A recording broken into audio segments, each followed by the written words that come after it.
Evening all. My dissection of the James Bond movies continues with a look at number one in the series, Dr. No, made in 1962. So, Dr. No in one word, lush. It's a fantastic film to look at visually. The richness of the colour photography is a sight to behold, and we're essentially talking about a low budget British thriller made in 1962 here. It helps that it was shot in Jamaica as well. But if you want to know why James Bond movies are still being made and why there's a continuity of production that stretches over 50 years, you don't start with Sean Connery or even with James Bond the character. You start with the crucial decision to make the movie in glorious colour in 1962. Think about that for a minute. What if Dr. No was made in black and white? Would we still have this series so many years later? Or at some point, would the studios have dusted off the title to hand it over to a trendy director to reboot? People can look at Dr. No as the start of a movie phenomenon, but with the knowledge that of all that followed from it, because we can easily recognize the style of a Bond film. However, this is the movie that had to establish that style, and all the little decisions, such as whether to film in colour or black and white back in 1962, became crucial to the series' success. The Bond movies are probably the greatest example of Anglo-American cooperation since hitting the beaches of Normandy. The Americans brought the pizzazz and the showmanship, the British brought the edginess, and make no mistake, Dr. No is an edgy film for 1962. Bond shoots a man in the back.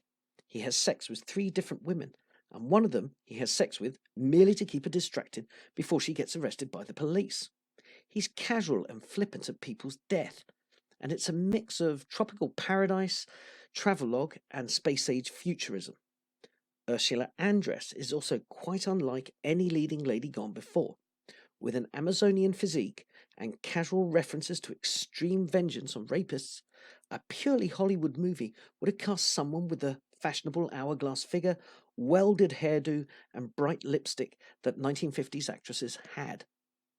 The movie changes tone at the 3/4 mark as well. Up until then, we've centered on a suave detective secret agent investigating strange goings on in Jamaica. But once Bond and Honey are captured, we enter the space-age futuristic world with Dr. No's base. Not as elaborate as what would come later in the series, but an early marker of what the James Bond movies would become. The scenes set at the base with Dr. No have the effect of dragging mainstream movies out of the 1950s and into the 60s and beyond. The early scenes of Dr. No have the hallmarks of a transitional time between the 2 decades. There's a lot of Brill cream and elaborately coiffed hairdos on show, but then we're taken away from that and given Atlas missile launchers, underground bases, nuclear reactors, shiny and clean surfaces, reels of computer tape, and countdowns. Dr. No was released in the same month as the Cuban Missile Crisis and the first Beatles single, Love Me Do. Goodbye 1950s, it was nice knowing you. It all fell into place.